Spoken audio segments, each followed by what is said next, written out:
it's Froggy, and I'm back again with another episode of C14 Dating, so let's go ahead. We were just about to start Augustine's lecture, so let's do that.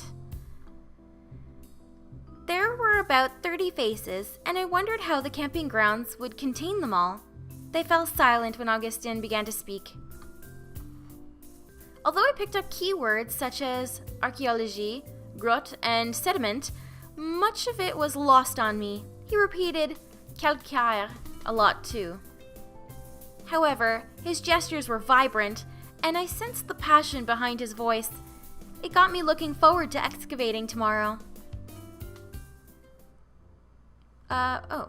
Okay, so I get to choose my week then, I guess. Study, browse the internet, inquire, game, socialize, play catch.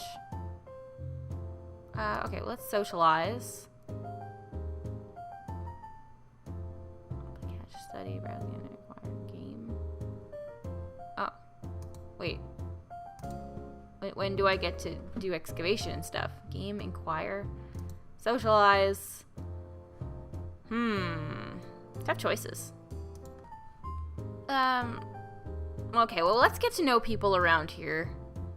Okay, let's study, socialize again, we'll browse the internet, inquire, socialize, game, let's play catch, socialize,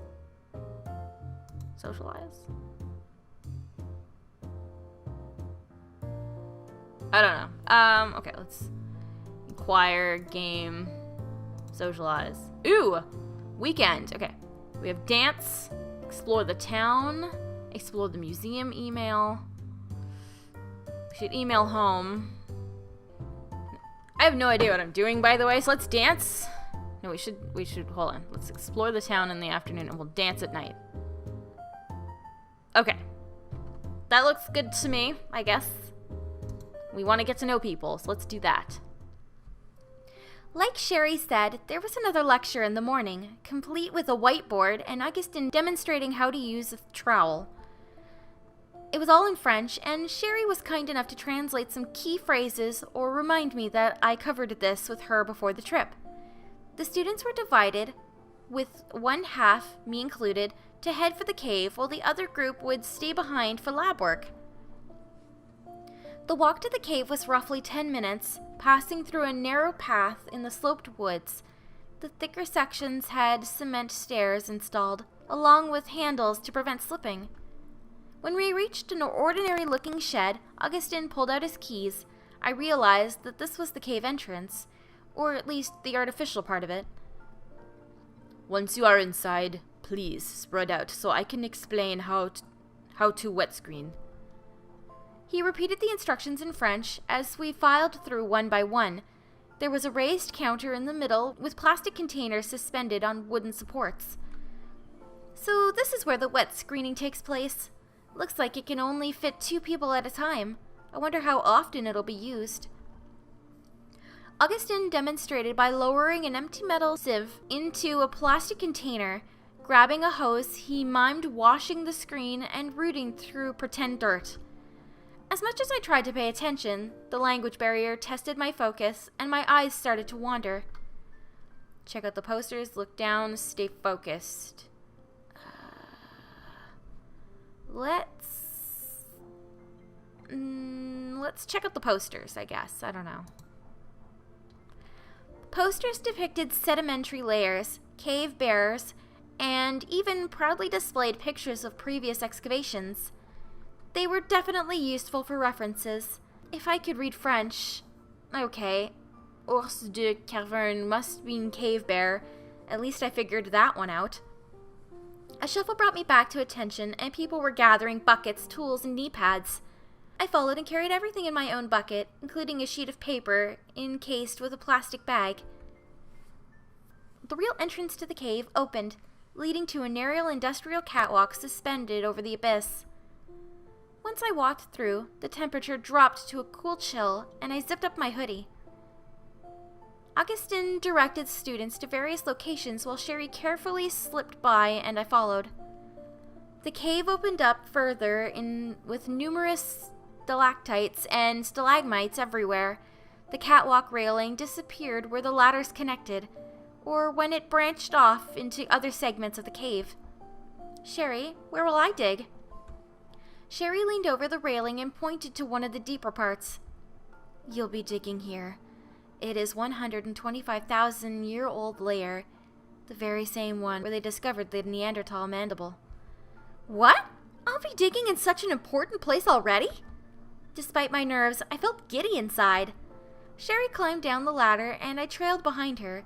At the bottom of the ladder was another catwalk, positioned exactly in the middle. Now that my eyes adjusted to the dim light, I noticed that there were strings and cords hung everywhere in specific patterns, with notes nailed into the soil. Sherry brought me up to the end of the catwalk, where there was yet another ladder, but this time much shorter. You'll be digging on the right side here. Here was a rather cozy-looking pit, a perfectly dug-out square. 2 or 3 people could probably move around freely in the space. It was almost right under the main catwalk, higher up too. This is your Carré D32. Carré D32? Carré means square. Everything is separated into the grid system. Starting from the entrance of the cave, the uppermost left to the right, it goes A1, B1, and so forth. That makes sense. It explains all the lines dangling from the ceiling too. They're for measuring.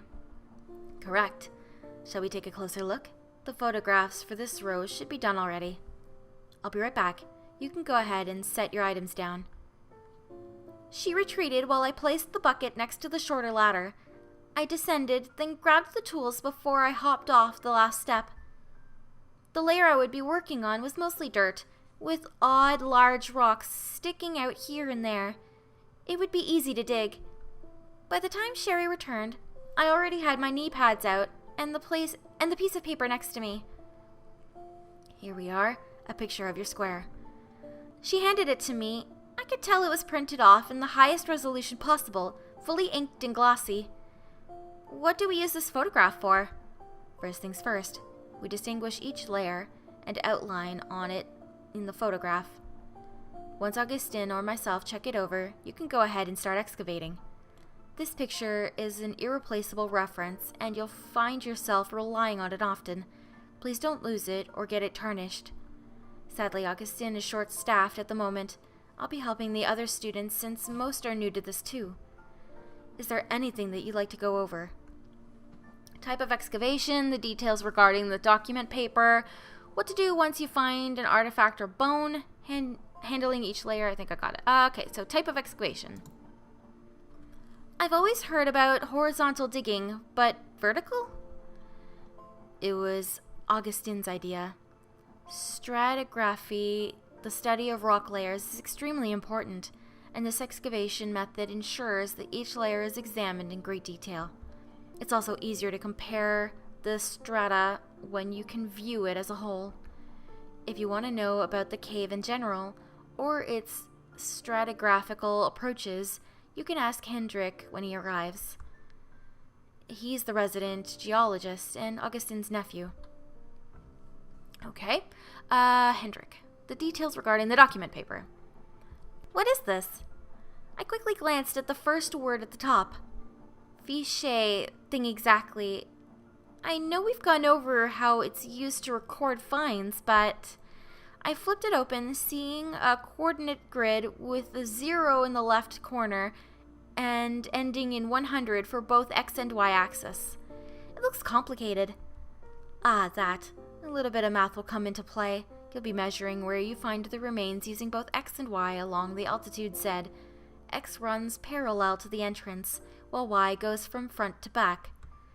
Every section is divided into 100 by 100 square centimeters. Yes. Forgot that we'll be using the metric system. My mind's going to have fun adjusting to it. The grid helps if you record what you find under the list labeled Nature. Each fichier or document has its own number already written along with the year. You fill out the carré number and layer name and today's date. Oh, and write down the photo's number on it so there's no mix-ups. Did you get all that? That is a lot to take in, but I think I grasped it. It's easier once you actually start. I'll be there to help. Remember, 1 fichier per layer. Okay. What to do once you find an artifact or bone? So what do I do once I find a Neanderthal tooth? First, don't pluck it out like some amateur archaeologist. You'll lose the context. Measure it before you remove it, number it, and then carefully wrap it in tinfoil. There will be a plastic bag you can use to store all of the findings. How do you number the findings? Just by the order you find it in. 1, 2, or 3. Jot it down on a piece of paper and stick it in the tin foil as well so it won't get lost. When you finish excavating the entire layer, seal everything found into a plastic bag along with the completed fichier. Believe me, you'll feel relieved to finally finish a layer. Okay, handling each layer. When I excavate vertically, I just focus on one layer at a time, right? That's the ideal approach. However, layers aren't perfect straight lines, like in textbook diagrams. They widen and narrow, slant, or disappear completely. If you come to a situation where you have to dig through more than one layer, keep separate fichiers in buckets. Never mix the contents. Because once you fill up a bucket, you'll be wet screening the material. Anything you overlooked the first time, such as a bone, will then be deposited in a cup marked with the layer name. What happens if you find something extremely important, like an entire Neanderthal skull? I admit the image of suddenly pulling up a complete skull out of the screening area is rather comical. Then you better hope Augustin doesn't see it. You never want to find flint or burnt bone in your tamisage, which is French for screening. Keep a careful eye out, and if you find something you're unsure of, ask me or a fellow archaeologist. Okay, think I got it. I'm good, Sherry. Wonderful. I'll give you some time to get familiar with your square. If you're struggling, remember you can adjust the heat lamps. Also, the photograph's contrast has been altered to help distinguish the sedimentary layers easily. I'll be back shortly. I glanced down at the photograph before comparing it to the vertical wall in front of me. No matter how closely I looked, everything was brown, brown, brown, and more brown. How am I supposed to tell the difference of the brown layer from that brown layer? Not deterred, I picked up a pencil and began marking the more distinct sediments. Eventually, it became less solid brown, and I could see reds and faint yellows within the soil. I was so focused that I barely registered that I was not alone anymore. A tall student stood by the square next to mine, already engaged in identifying the sediments. What the heck is that? He's got a thingy on his head. I don't know who this guy is, but he's kind of hot. I paid him no heed until I became stumped on whether I was looking at one layer or two. Quietly peering at his profile, he seemed rather familiar with the system. I guess it wouldn't hurt to ask him, or at least try to communicate. Can I get your opinion on something? Hello? Bonjour? Still no reaction. I reached out and gave him a gentle tap on the shoulder. What? The touch jolted him so abruptly that I retracted my hand. He whirled around, then glared at me. Oui? Avez-vous besoin de quelque chose? Sorry, I don't speak French. Non parler, non. Oh, anglais. He placed a photograph on the table of his square. Did you need something? Yeah, actually. I'm trying to figure out the layers, and I can't tell if this is one. I gently traced the soil, then pretended to pinch the air to give an idea of width. Or two. It seems reddish at the top. He grabbed his trowel, giving the vibe of a serious and no-nonsense person. Once I shuffled out of the way, he examined the area I'd indicated. 2. This stratum is more red, as you said, but gradually disappears around here. He etched a small line to mark the ending. I blinked as I recognized the difference, then nodded gratefully. Thanks so much. I mean, I sort of figured, but I wasn't sure either. It's nice to get a second opinion. I gave him a cheerful smile, but he remained impassive. He even seemed baffled when I reached out to initiate a proper handshake. I'm Melissa. I'm the only foreign exchange student here, if it wasn't obvious already with my language skills. Reluctantly, he switched the trowel to his left hand, and we gave a solid shake before letting go. Kyler. And that was it. With nothing else to work with from his introduction, I decided to bring up his skills. I'm guessing you're aspiring to be an archaeologist? You appear to know what you're doing. He returned to his side of the square and knelt down, grabbing his photograph.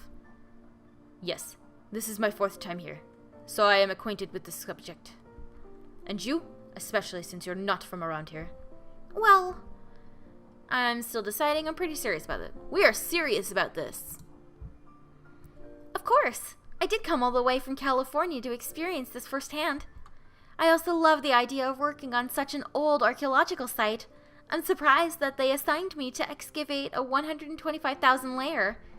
I looked upward. It did seem most students got the upper strata to work with instead. For someone so interested, you did get distracted easily. Hey, it was all in French, and I couldn't help but look around. Since we're excavating next to each other, that makes us Squaremates. Or would that be Carré-mates?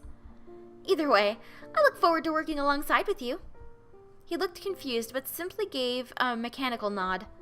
Right, likewise. Even his last words felt artificial, and I lost him to his little world of microstratigraphy. I guess he values his concentration. I mentally reminded myself to bring my earbuds for next time.